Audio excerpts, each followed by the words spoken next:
waves down this shit. Like it. I can't see anything. Wow. Use those a lot for when we do refueling. Wow. But right now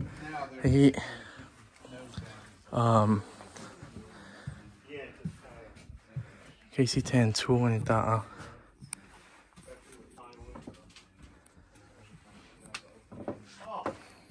이 cockpit 2원이다. lòng quốc thị luôn. Lòng thị chứ. Cô thì thêm này ha. Cái seat. Sao sợ mà phải cột đây. Hay trên đó sân trụ lầu pallet ấn đạo chỉ nó mà. Pallet thì lầu security nó tan tan thì cái chuyện chỉ nó chọn. Cái pallet ấn đạo ta. Pallet trên đạo bé chọn tại realize when ta thấy hi 360 degree na kal thei ta chuan hemi compartment hi tian hong thei ta na thok ho te chin han lo pallet ro kan sin a hanin a thok te kha hela hian lut ta hela pang zo hian chuan dan kala tlai an zong phia kal phia hela pang lo chang hian chuan tain 60k vel an kal ta chuan hin honga chuan hei pallet an king ta spinner. So I can push ADS in a long way in. 22 years. I'm gonna scooch around. No sorry. Seeing the world. So how many pounds does it fit again in here? Cargo? Yes. 170,000. Pallets. Pallets is 27. 27.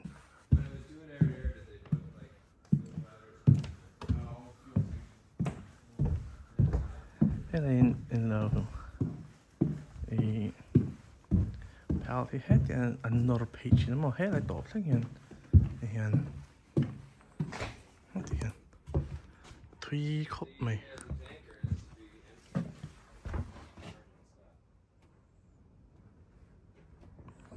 What again? I'm done.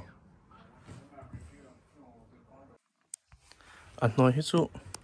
Chụp chi vóc cả ngay đó á chân chú hay ăn khát lát mày ạ từ lỗ mày tiền thuy khóc mày thế mày thì cần chút nữa thì bên khát bên nhị về rau nhỉ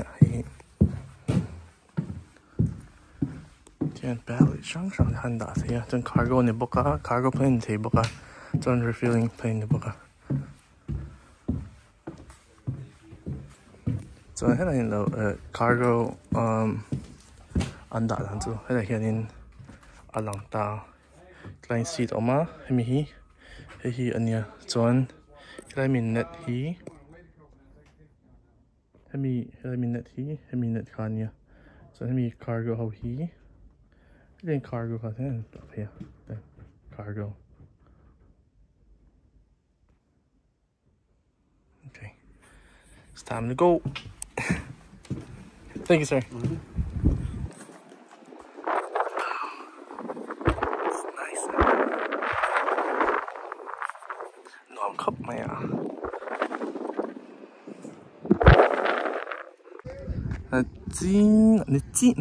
Nijin thì tôi làm sao train thêm nó được mấy Nijin là khanin lo TV khanin hemi plane ha kan mua alo refill tôi lại ha đó chú I feel na tur lai kha ami ha ka mu don chu ani he lai an lai mek so nia hei aki ania a thiep ani hei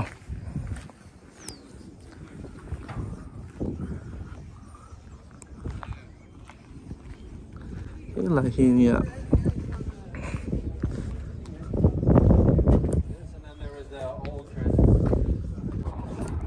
cái clip lạ lại tới đây rồi. Rồi sẽ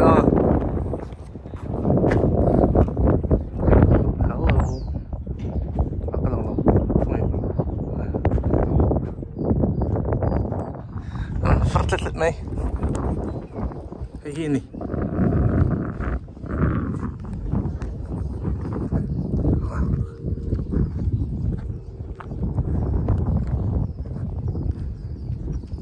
cái thiền thanh hi sa ba chum nó nan ti đâu nha à sẽ tặng lụt về lắm đó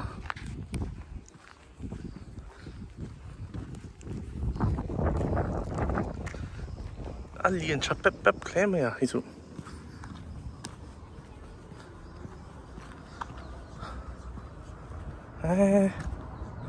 ta tua te to ro ai chon na te đâu ni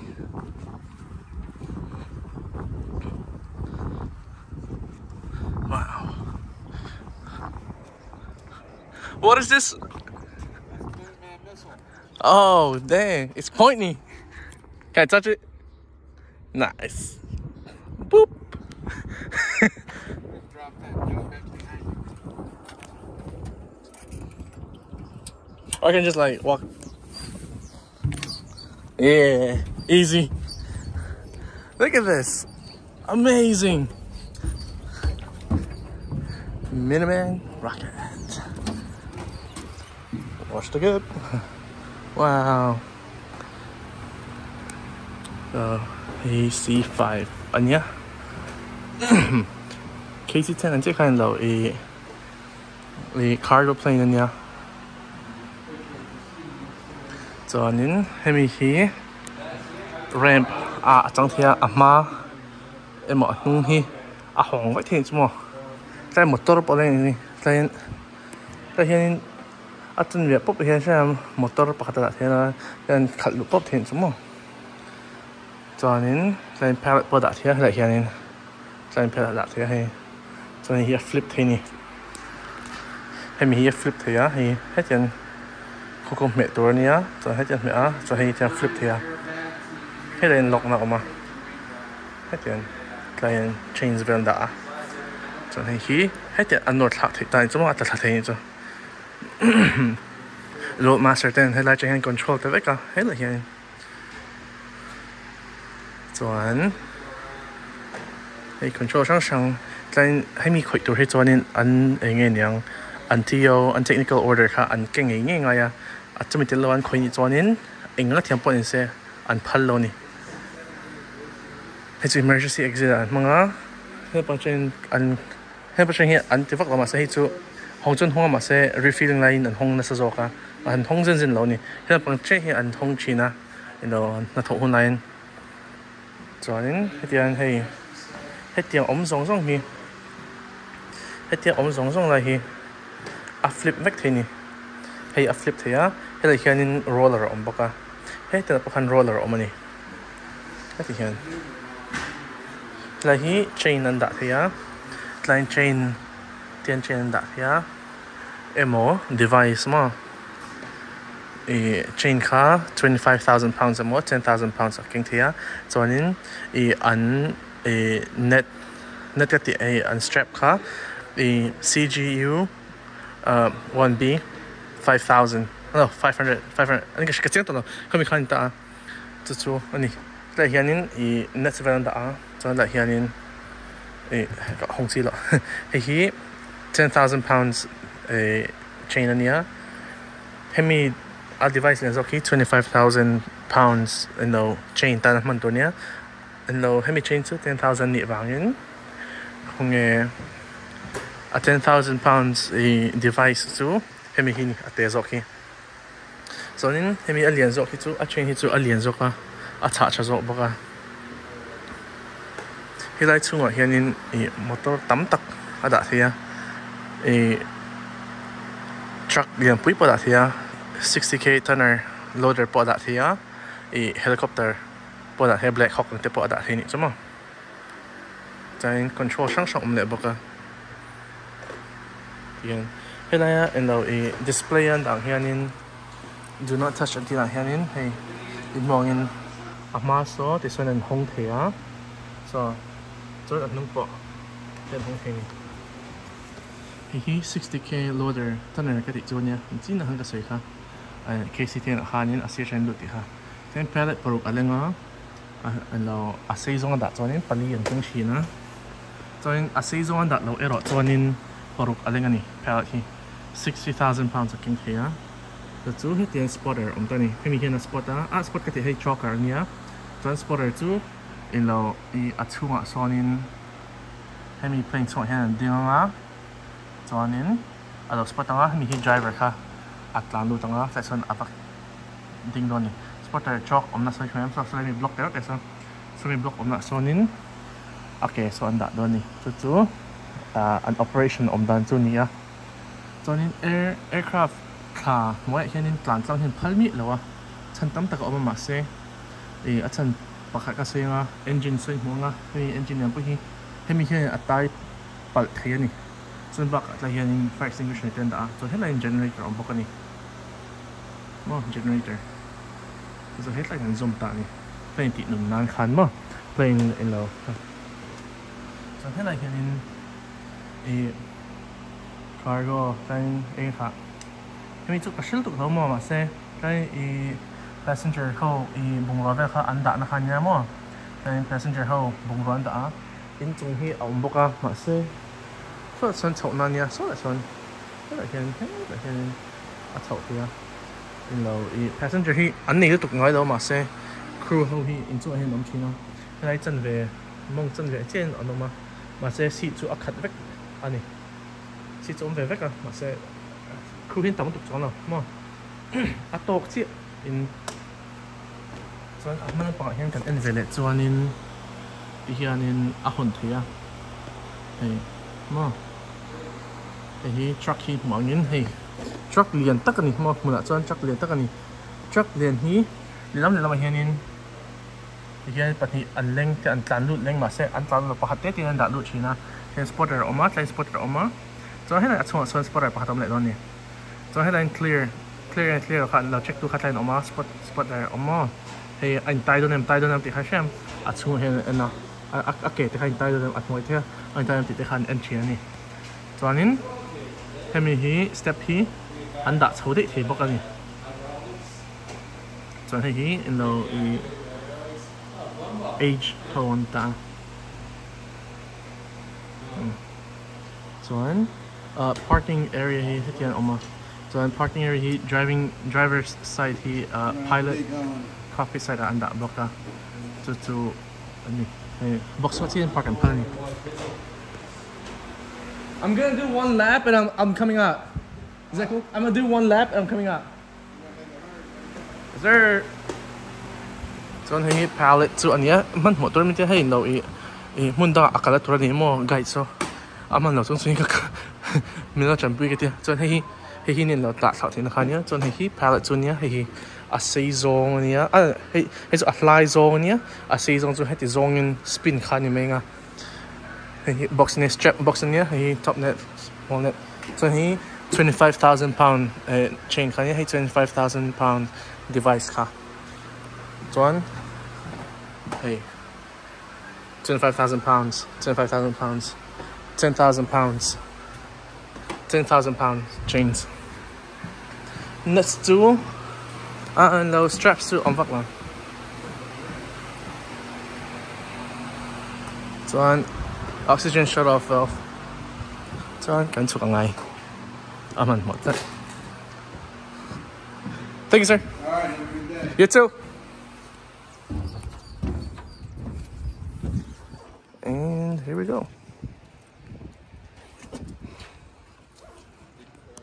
Yeah, I'm going. Hui ham, avalum ve. Tui ka in.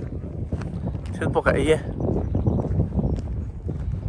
Lo SVM mani kha, in lo shet ve mai chakin. Hello, si ve mai le ve mai ni kha. Helai hi. Kan kal liang. Nó mà sao nói cái này vắt đầu mà xe căn hộ vàng châu hết tiếng căn ông này hay người người ta này khá chú cái gì vậy mỗi khóc mày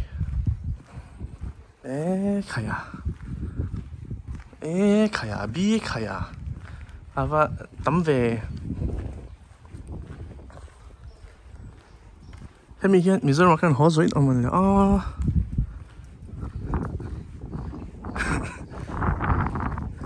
le hey chu C45 kan ni mo cái lo shot clip Hey, coffee dan hong top ni. Ping ping tak apa salah.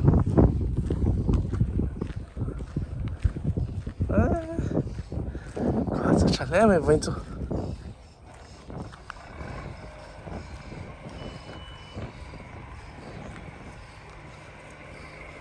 Cái bán thọc về lại bốc á.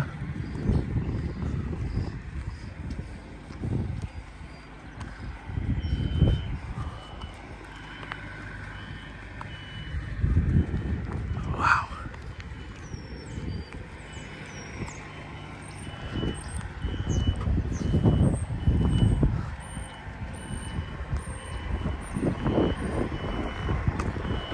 Tại sao bọn nó chụp mẹ cái này?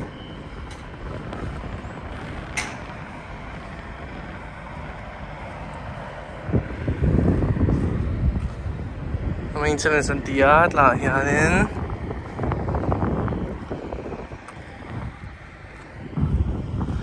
Think hay trụ luồn phăng chiếc lâu á, trụ hoàn cho nên hết tiết bà khi cầm bộ thể đầu chơi á, không ai mình lâu sẽ thiểu mũ là hay trụ chhung anh nghe anh nghe ống gì anh nói là tao ống gì môi lỗi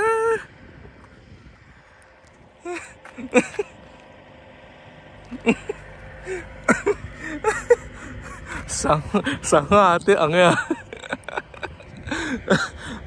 thôi nó một xịt em nữa rồi mấy tờ gì à lỗi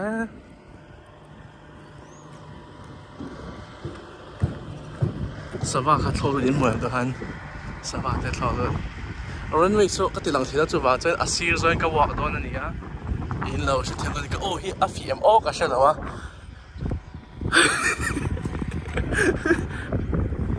cái ô hi phía vừa sẽ là cái trong về nốt bên cái sao cái này ai ya cái chỗ khám về tàu Arab cái in tick này ngay lo viao rồi thấy không hay chứ ui mịt người ta chứ hay na hay cá cái này là trao nhỉ cái nối tol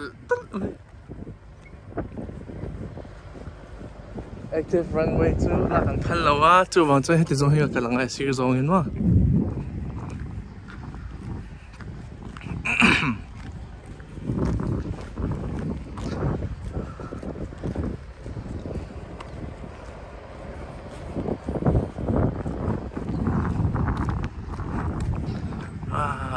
tắm thế mày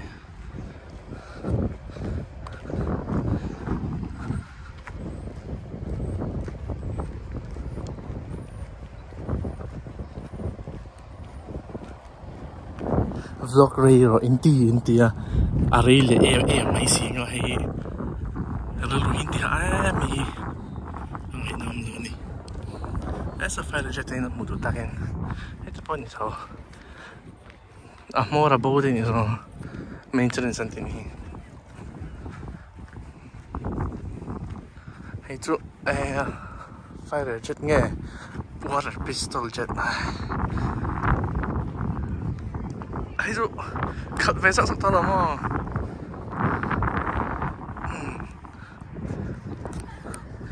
hiện lại đàn trang liệt một làm trên F101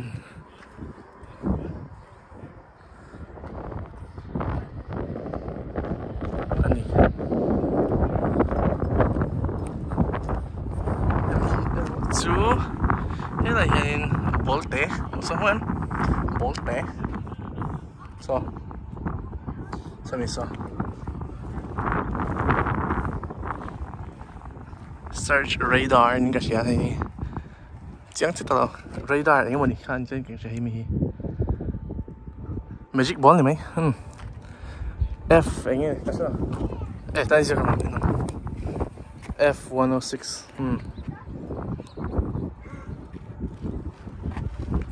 em mình radar rồi nè cái chén tận nào search radar là gì nói nó bằng cái lần ring nhau hay rồi runway nó bằng video cái là thấy gì đâu à chỉ mà cho nên theo càng cao liền này các cái khác thì khác nữa mấy luôn Okay, C138 the cockpit ang kalha lang. Ay, yan na. Hey, cockpit niya, so ito bakit ka niya daw? Saan ka siya daw? Siya daw, tuwanin ka siya daw. Di may tur. Ang si ka mo. Sa kan chuang eh.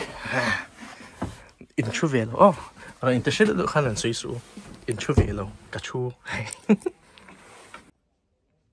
Karangi omvio. Oh. Kachu kachu 지형 도 두고 kachu 지형 kachu 조량래 okay. Hey cargo plane 아니야 그냥 북한인 다인 cargo 한다 해야 라현 이 60k tana kati bokha an mai dan tani pakhat chia lang mo kham ga chu pakhat tian da hi 60k tana hi allen zong chu tian shet thiam meng chu mi allen zong chu ni a sei zong hai jam truck ka chon hi chu pel an ni lam se tian da hi thoma se pel pa ngai chu he tiang a za hui nia lai hianin pel ka tian nor lu tani chuan zun in hi khonge in ti tak chuan in bucket an da ni kawami lo bucket an da C130 chuan bucket a so imam so poop basket mo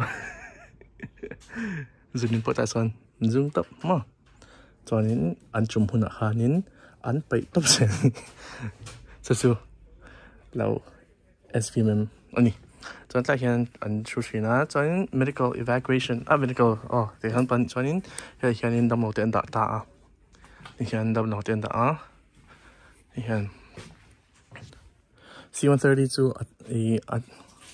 a tam zok tila ka sei swal chuanin mi se thiamula ka hriat china chuanin cargo atan pon hmanga ma se in lo medical training tan po hian an hmang sa zoka chan chu engin yang a cost effective because han chu plane te a lo diesel te po man tlema so baka personal mo po atlem zo boka so chuanin ati chung po on chung te po hi relo big ani C5 ne compare to C17 ne compare chuanin chuan tlai hian an thu shop china tlai chu an chul tuk la tlai chuan cargo an da sa zok ta hemo tian hemi om nei chuan tlai tlang cargo an da shin ka she tlai vel tlang hi tlai tlang pe da thi thawma ma se and the crew ho should nan kind tlai hian crew ho pani pathum tal ni tlai atong hian om ngei ngei a chu chu ein chok china a chen chu du lan lo mua chuanin alam le lam hianin pakhat ve ve oma chuanin pakhat pathum na kha tian ameng pui tu to ha ka hriat china chuan mi hriat chin ka thian ho mi hriat china chuanin ania asan chu lan pa khanin boy om ta se khan na ti hemangai na pa po khan thian mo hian pa khan en ve zani in flight lai khan mo an chong tok ngai lo until bunga le kha a nge tem ti te khan entry ni. Hello. You gonna fly a plane? I guess so. I guess we're going in. All right, let's do it. I'm ready. Okay. Hey, C130 Hercules, C130H. H le J shit nan chu mi hi tian om B ka H chuan J chu apple slice in tian om ma H chu he tian om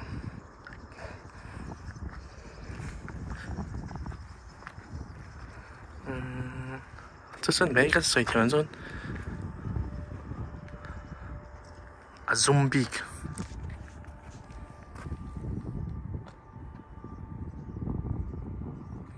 Marine sa yan, mga nasa baka ni. Ay, Thlawhna dang kan en lang nga. Hey, Thlawhna dang, ka mo suwal chiang to, hey, awi nga nilaw niyo. Hey, may wing hi. Hey, Thlawhna dang, hey, at noy zok yan awi. Ka, nisa ka mo radio niya, hey, awing zok, Yan. Alu dan chu awa chave chho me wheelchair point alu thei dona hi có mấy Mizoram mà thì hiện wheelchair alu thìตัวให้ facility pakhat chin lo hay in tina hianin emo door tina hianin wheelchair accessible hi nei vikala kati lo sebe me chu hey hi ania hey pallet chu ni mo hey pallet hi pui mo tu hey hi hey dam lo ho shoi na bak mo cargo plane chu ni ma se dam no po hi an shoi thei ani hi patch shang ani a hetiang hi squadron patch an dita squadron patch demo a chen chu group patch ten dita ni hei group an ta chuan hei squadron ta chuanin lo kha details oma chuanin group ano squadron chuan group chuan wing chuan command tiang ze khan mo thian atam ze ni chu yan ani achung hi nom khop mai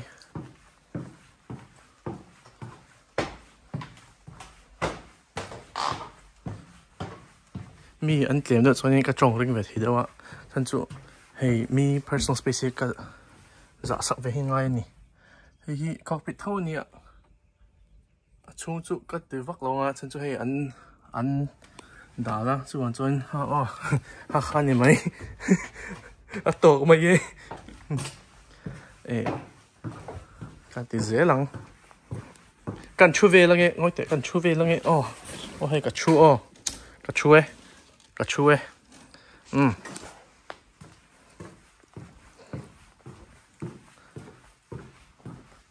ka chu e a khai hei ta pen kan chu ve lang e nom khop mai nuông khóc mày à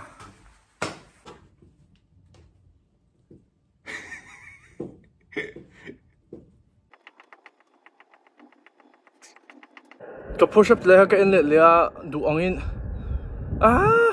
cái form khác chế độ tục cái lâu xây về mấy mươi đua khác chắc chắn improvement cái này ngay à cho nên push up in thì hiện cái tiền khác thì về mấy số in hạ rồi ta khác số push up quality này là khác số quantity này à hết tiếng bốc hiện nụ nạ hiện chang chuanin thil dik lo te kan ningam khat cha in zero zel tur ania te hin in enlet an nun te hin nei la push up mai loin ma ina te hianin form chalo te pu kan no nenga khat ha in zero zel tur form chalo ma hianin hey improvement hi chu machine cha kan nei zel hi ni chu kalo zep ve mai du ani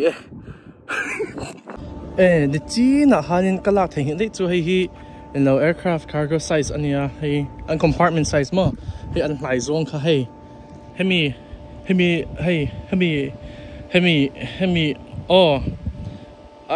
kha chot len ein ziak zela la hianin CG4 mi te ber ani hi hianin chuanin kan C5 kha alian ber ni chan hei C17 kha nia chan hei KC10 kha in hu do ta ke headline chart oma so sei zong te po om hei aircraft sei zong te po kha kan chart oma ni in all samnan kha lo screenshot la in do chuanin so ta lo ashing ka lu na kha C5 I hian apur rit hi zo kania pound noi thum singli le sang ni ti vel ning ka sia pound chu tiang vel chu ni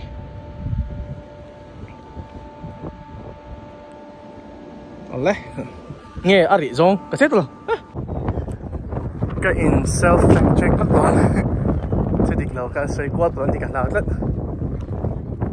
ka sei di mo hei ka sei di hei pound noi thum singli sang ni vel ka sei dik chap ni ha zan hi somre pasari pound ni ka sei dik lo ni ha na se ka thudik to information dik hak shit zeu ka tu zo sia ka va en nan le ni sa sing va tam hele het tan ka thi bo sa hei ro bui khop mai ha kai ni van tai ma tak Fimora okay in chung ma hani kan lut le hei ni chin ha chuan hetla chen kan chukta like an to the mga phone hi chepani mo hey cockpit chu an ta chu hi en lu chi va ki an phal lo ta ni lu an phal lo ni ngai te lo san mo hey cockpit chu ni a ka ti zau zum zum ai don khoi im lo se thiam un la lo hey cockpit an thawa hey T38 mo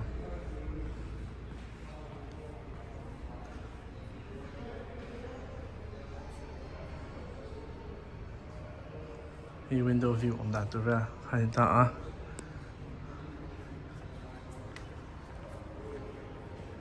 hey chu ka shalo hey po ka shalo ta pa chu eng ma ka shalo ni chu hey a chu hian avan tang ri to em ta pa phei ni oh hey EOD explosives lampang hey suit hey man ro vel tian post mai ula in endu chuanin hianin oh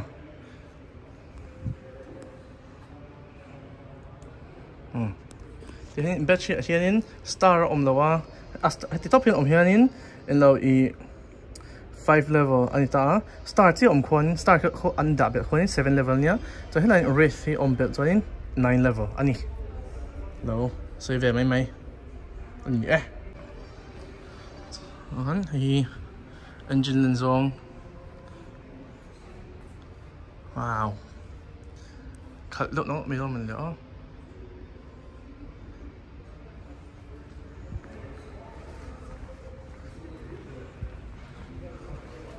hey rocket test program I mean he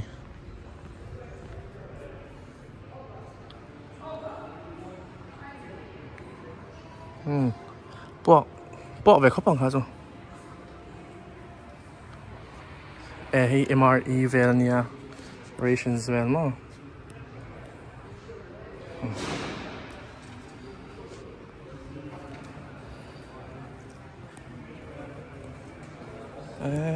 cả chuyện nó về có thằng liền chắc khóc mày hay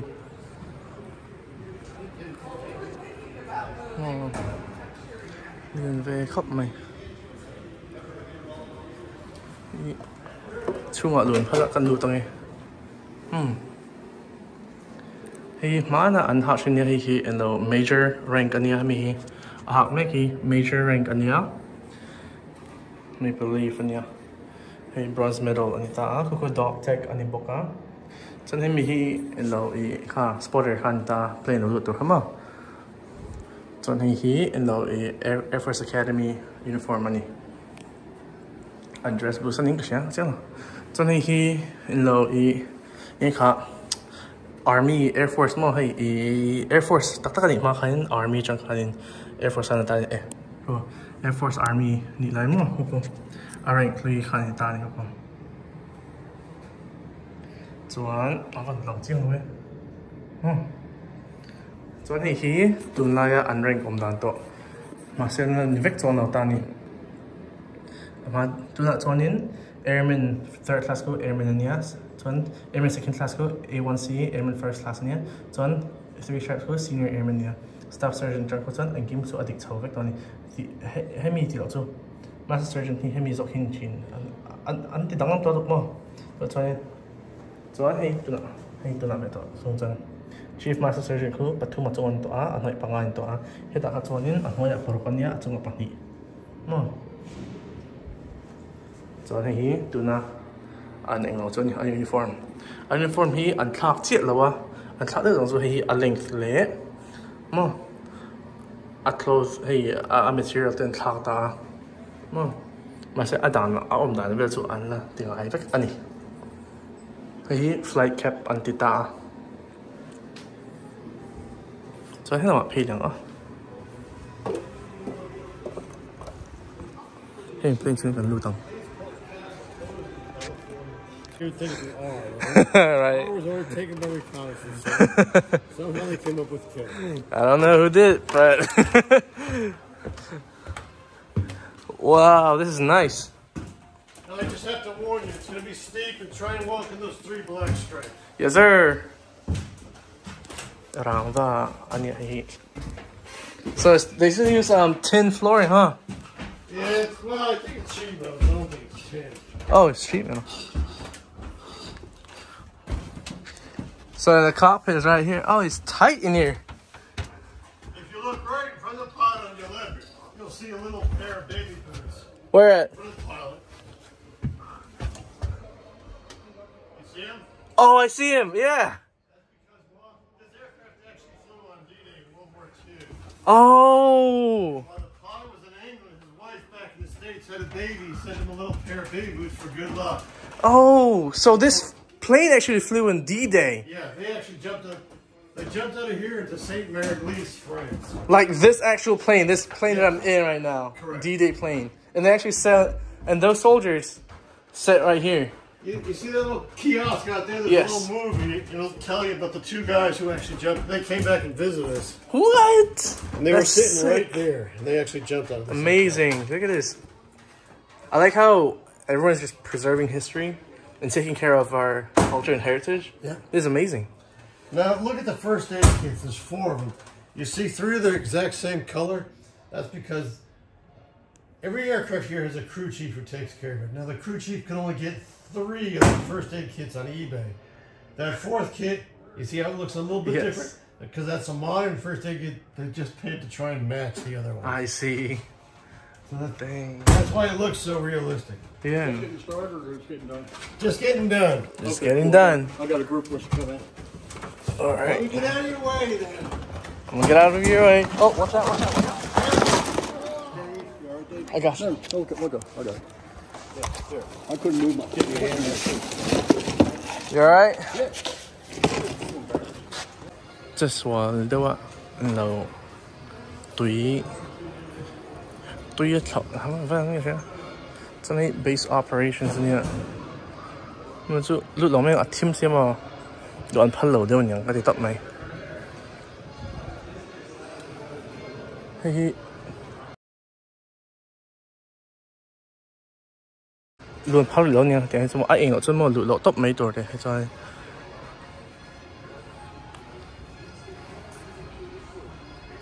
Hey, aircraft ini ansiam, ma. Titanium blade tu, ma. Kakak ni, kat chhiar thiam na ina phak lo, chhiar to me ro.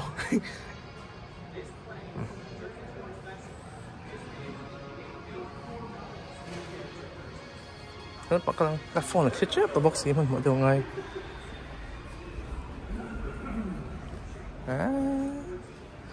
Tâm khóc mày à.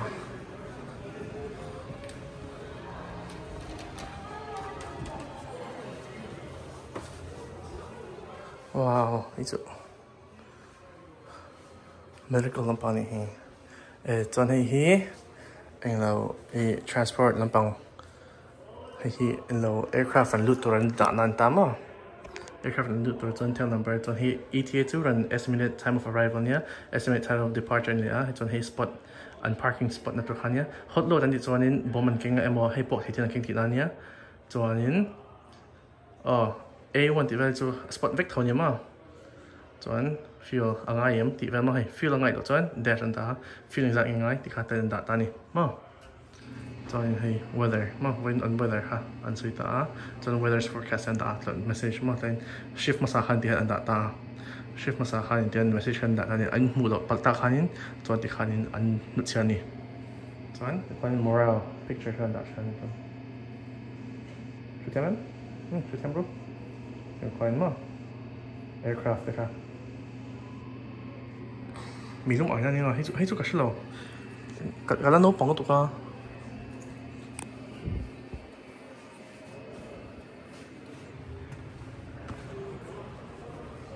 Dover Air Force Base timeline. 1940 Jane. Na yung bomber sa. So na siyang din o something endo chuan ti han ko te lang nga.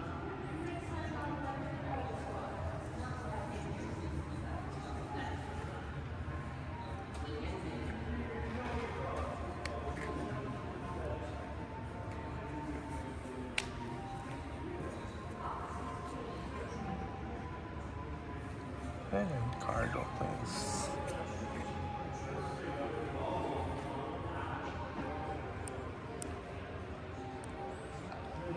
timeline na ni hết tiền ở lòng ngang zoom in mấy lúc thì khen nó hát đó hey plane anh xem đàn timeline vẫn nhớ à ấy chú hey what the World War II hey cả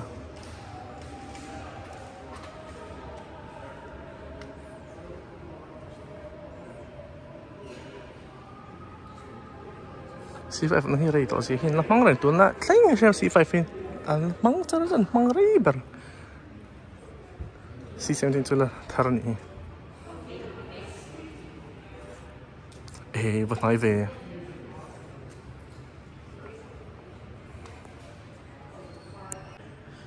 hi no attack plane ni mela mình cái engine chết lo mà se hey lại hiện hey engine cho nên Mercedes engine mangin anh mela cái chỗ này kina hey lại hiện mo lại hiện lo i ni kha an silai ka chon khan ya an thread demo to he lại po hen asilai mu so leson abo man da to lại pen au mani to he lại hiện hey an chut na to an mani so lại son mo to he footpath an ya shit yo it's mo shit nó sẽ sai về vecang to he lại an chut chi na ti hianin bolter hey bolter and ta so hey thread ka chu ni akap jok me hey aslai mu an da na khan ya so he la hian ni an chut chin chu he la hian len chun an chut chi ni hemi hi hei hi en tian chut leng chin le iti mai thia an chu leng vek tho ni he tian omani hei amit da ter ta pa mo khaya careful thi angai qualification at han careful thi angai. Do you know the name of this plane? B-17. B-17? Oh. B-17. Oh, it's right here. B-17. Oh. Hey, hey, like here. Cool. Anh chuột nó kha. Du, thì nó có lại không? Vậy ông má.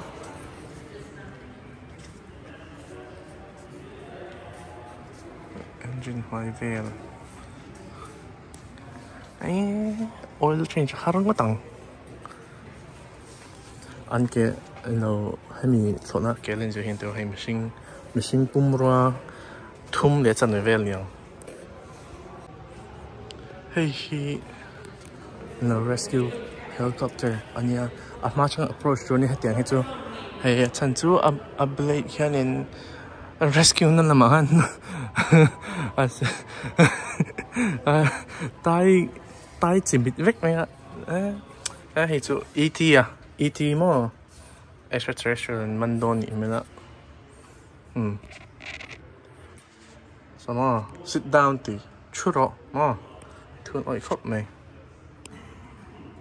ta hianin an leu ani khu an rapa khu an rapa lại qua xem chọn thì ăn white touch ni so he pilot han nhá các kiến mày cả oma hello how are you I'm already water you have too much training please tell me anti masih anti thì chú dot anti hey CG-4A glider plane nha cái này là pilot oma hemi hi Halverson Hani Candy bomber hey in here được join line in posanga in chair don ya posula lo chair mai ro ka phone thi don man mo de wangai hey glider plane ya glider plane ti chon inge ti chon adlide ani mai ni ka shavak lo tian honga push mai ma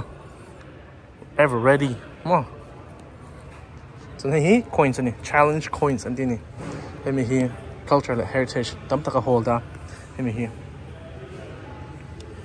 chuanin hemi hi challenge coin ti hi kan si fianga challenge coin chuanin coin hi chenten lo chu tai la bar ma khoya po hin the ta ni mo lo drop tai la ari accident point lo drop ma la room pum pui om kha I challenge kha vek om je chu I challenge khanin mi pakhat khanin in lo I anwa tu an coin kha an ma ni an person han ni lo chuanin pen khat em le arms length a hemo in kutin ban phak le ke pen khata hianin in lak phak chuanin challenge coin kha in chak tina om je chu in chak chuanin a challenge tu che khanin in tur le thei che mo zu emo po kha challenge thei mo chuanin ma se I chak lo eron chuan I le sak ngai ma se naman in lo challenge ta coin lo ni vek ero chuanin khami room pum pu I challenge ho kha in lo I le vek ngai ni chu mo kha khani culture I dule commander te po I challenge pop thei tu po challenge thei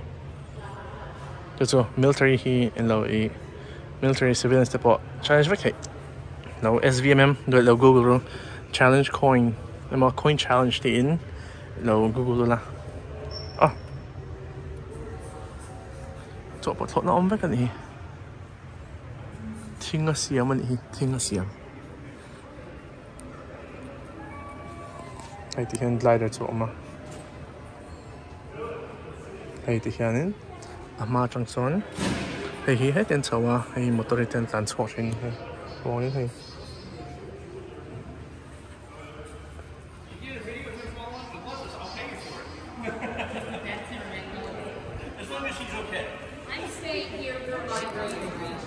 mà sẽ hay dùng hình như cấp một thể hậu dùng chú museum chú thì hay exploration chú cái dấu ta anh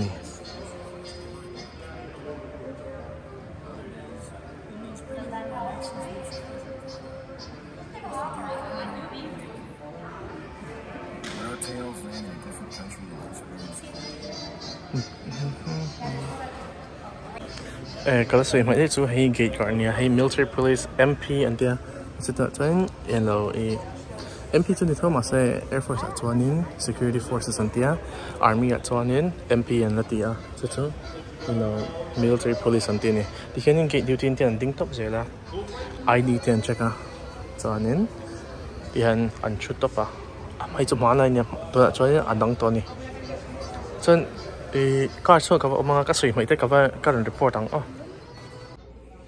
Then challenge coin on Zora. I think challenge coin on Zora ni. Phone at mine 2% yung to theater po am take katay ngi lo am theater. Hey. We are poised to respond to the challenges of today and tomorrow. Ay avan chong that em ve. Mase tian theater om ve ni. Chok dong.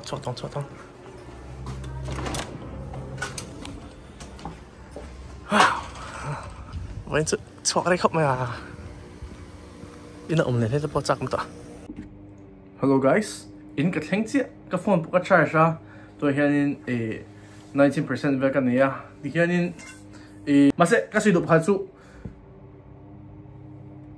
Let's go, more skiing, let's go. Thế cái này tôi chơi hạt su, sân vũ không hit cosplay là cái mẹ đông riêu cái gì.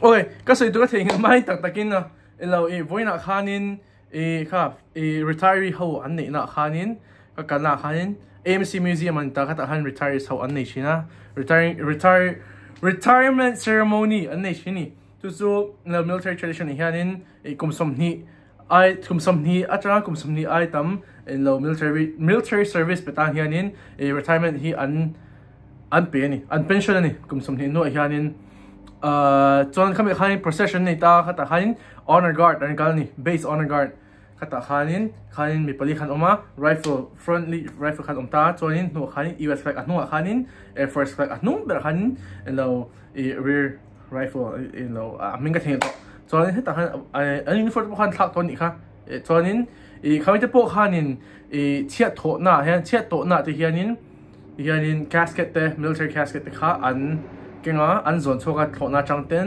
chonin khana te po an kenga tian king sing han shem tian US flag kha triangle in chuan tian flag falling te po kha tian ti kha shem chu tian ti kha cho tian tlupa chen step ina tian khami ti kha kham te ho honor guard ho khania join lâu sẽ chiang được tan in nằm cho nên in lâu Arlington Virginia ARLINGTON Arlington Virginia hianin in lâu changing of the guard te kha oma kami kha YouTube video te po tam tak en thein oma chu video recommendation ko pe ha lu chewa cho nên vlogging ti hian lâu chau hi lâu all samani kalu na bur mai ni sa noi kom char chara chuan mà sẽ